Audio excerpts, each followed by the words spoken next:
Yeah, welcome back. The International Monetary Fund, as the IMF, has projected that Nigeria's total public debt will rise steadily to 44.2% of the GDP by 2027, adding that the total fiscal spending of the general government, that's the federal and state government, will widen to 6.4% of the GDP this year, 2022, and that's from 6.0% last year. According to the Debt Management Office, national public debt rose by 20% year-on-year to 39.56 trillion last year.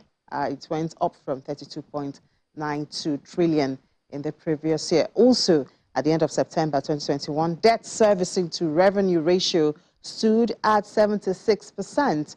That means that 76 kobo out of every 1 naira earned by the government is spent on servicing debts. Well, to help us understand what this cost you and what it cost your pocket, we have Assistant Professor Olabisi Akikugbe, is co-convener of African Sovereign Debt Justice Network, and he joins us from Halifax. Good morning, Bisi. Good morning. Thank you so much for joining us. Thank you very much. So we talked a lot about this last year, and we keep talking about it.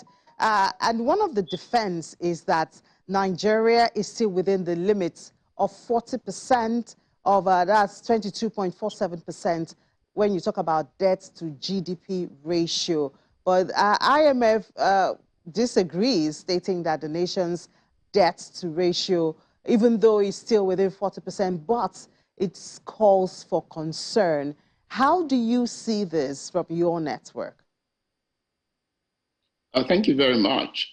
The IMF's concern is an interesting one, and it's one that borders on three potential issues.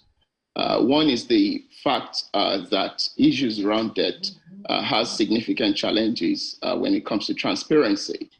Number two is that circumstances of hidden debts have crept up around African states. If we look at the Mozambique situation that happened last year. Number three is about the fact that we just don't know how much debts are there from private creditors. So if you put these three issues together, you can understand why, from the point of view of, for example, the IMF, there are concerns about Nigeria's current debt profile. Why should Nigerians be concerned about this? What's it costing Nigerians? I mean, we might as well just take this as one of those government conversation and leave it at that corner. So why should the average Nigerian be concerned about this? Yeah, thanks. The average Nigerian has to be concerned about it because Nigeria's debt profile has direct capacity or direct implication on the capacity of the Nigerian government to deliver on its other economic and social goods. For example, public health. The past 2 years has shown the need, for example, in the health sector, for a very reliable infrastructure that is well financed, that the citizens can rely on. So it means if the government's debt level continues to rise, the capacity of the Nigerian government to deliver its health infrastructure promises is significantly compromised. You can also look at the transport sector, for example. Yes, we have made some gains with respect to our railroads, with respect to fixing some of those old roads and building new ones. But the capacity to continue to develop on these are significantly hindered. And, well, the government borrows for infrastructure because, I mean, then it becomes a question of how do we get out of this cycle? So if the government borrows for infrastructure, shouldn't that give hope that we will get out of it? Well, thank you. I think you've just hit the very important part of this conversation, which is almost a cyclical way that not only Nigeria, but many other developing countries around the world are trapped in this debt profile. The amount of surcharges that are levied on the capacity, on the loans, the payments that have to be made to service them significantly trump the capacity of the states to get out of the payment. As you're saying, there is more that's being added at the top of the news The DMO, that's the Debt Management Office, has projected an increase in our debt profile. So we're really in a dire situation with respect to our loan profile, and the capacity to really get out is one that requires radical solution. That is what we have called for in our recent statement that we released prior to the beginning of the spring meetings of the World Bank and the IMF. We would like to hear some of those radical approach that you're talking about. Well, thank you very much. Well, they're significantly planned around four ideas that really drive a lot of what we do. Number one is that at the international level, the voices of African states, like their fellow developing states, have been marginalized. Therefore, there's important need to, number one, rethink the governance mechanism of the World Bank to give enough room for African states to be at the table. And number two is that in relation to the IMF, its quota system needs to be revised significantly to account for the states to be on the table as well. Number three relates to the general role. We think that special drawing rights, these are mechanisms that have been put in place by the IMF, needs to be administered in a way that puts the interests of developing countries at the table. But number four, which really all connects to the fact that the international system that African states, Nigeria, and others are in today were created at a time when they were really not there. These are institutions that were created in 1941 and 1944 circa. So it means a lot of these states were under colonization at the time. And it means we need a radical international restructuring of the architecture that really controls our international financial regime in a way that centers the interests of these states, that puts them at the table for the negotiation of their own interests. That's number one. Number two is that at the African level, there's the African peer review mechanism. About a month or two ago, they announced that they were also starting an African peer review mechanism.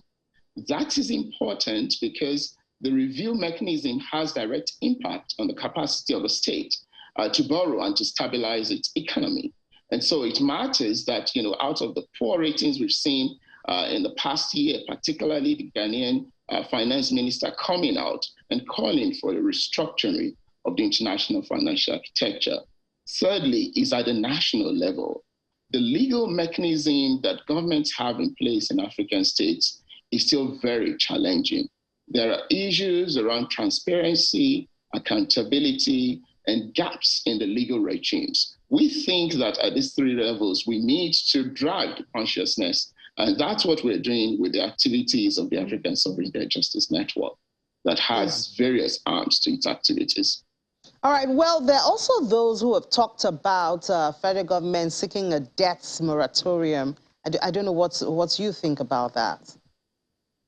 Yeah, so that's interesting. If you think about this as a temporary measure to dealing with the challenges we have at hand, then that works. But what we have called for, which is the other part of the radical changes, is actually debt cancellation. We need a clean slate for these states to really thrive. It's a really challenging situation that the pandemic of the past 2 years has thrown us in. Prior to the pandemic, things were dire. Now it's worse. And so debt cancellation is an important strategy for Africans that we at the AFSDJ and our collaborators really think African states need to put at the table. But we had that clean slate and then we made the mess of it again. So why don't we deal with our issues? Why do we always have to go out there to... Isn't there something we can do looking inward? We had a clean slate once. And you are right. You see, that's number one, the complex nature of this hydra-headed monster. It is similar to that. But, I've mentioned or alluded to the national challenges. I've alluded to the transparency gap. I've alluded to the legal frameworks that are not there. Corruption, unfortunately, it's a very terrible thing. And so even at the national level, when governments borrow, we do not know how those loans are administered. That is a challenge. And so our aim at the AFSDJ is not just to point at the international. We believe a simultaneous process at the national, regional, and international level is what we need. We need those accountability mechanisms to be set up. We need a review mechanism like the one that the UNCTAD is spearheading to be supported, to really monitor and to think about the debt at the international level. But also at the national level, we do need our legislative houses to do their work. We do need the state legislative houses to do their work, to monitor really how the executive administers these loans that they procure. And then there's also the call to reduce cost of governance. That is a real thing, right? At the end of the day, you do find that a lot of the loans that are gotten or procured really go to really keeping the government afloat.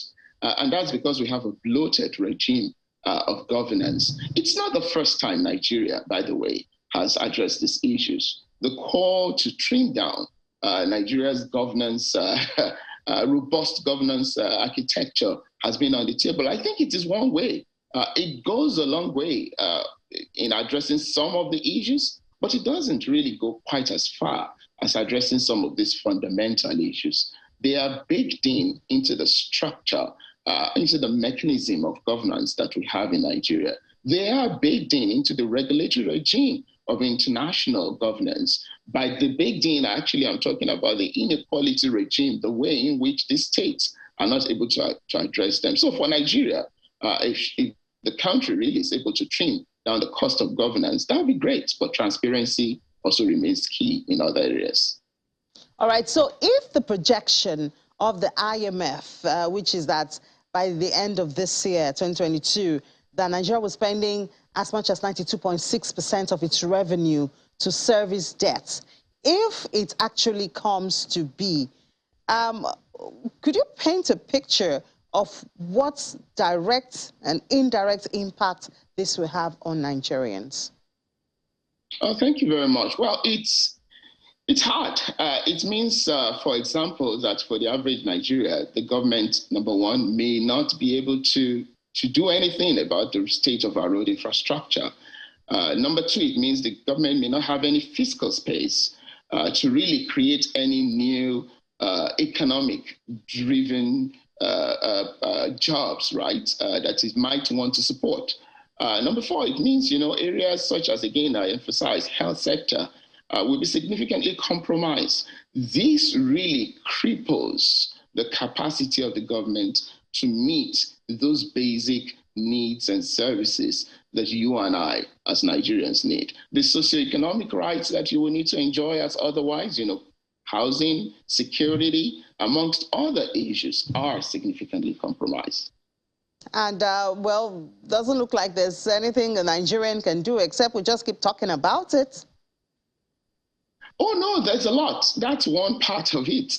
It's to ask questions. You see, we are running a democratic governance regime, and it is great to see a lot of politicians trying to uphold the ethos of democratic governance. We need to ask questions. We need to ask questions not just of our leaders in Abuja, not just of those at the Senate. We need to ask of the local government chairpersons, the LCDAs, the legislative houses at the state assembly, and then the governors. We need to make them accountable at this time, particularly that Nigeria is going through an election cycle. It is an important conversation that we need to put on the table.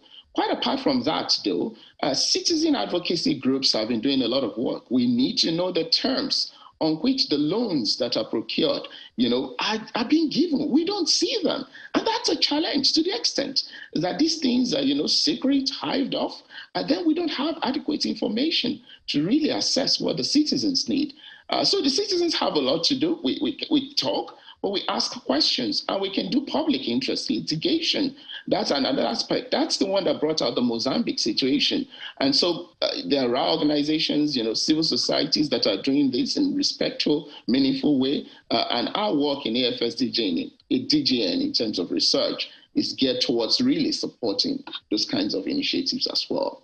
All right. Thank you so much, Olabisi Akinkugbe, co-convener of African Sovereign Debt Justice Network. We will keep asking questions. At least that's what I'm paid to do. I'll keep doing that. Thank you so much for sharing your thoughts with us. Thank you.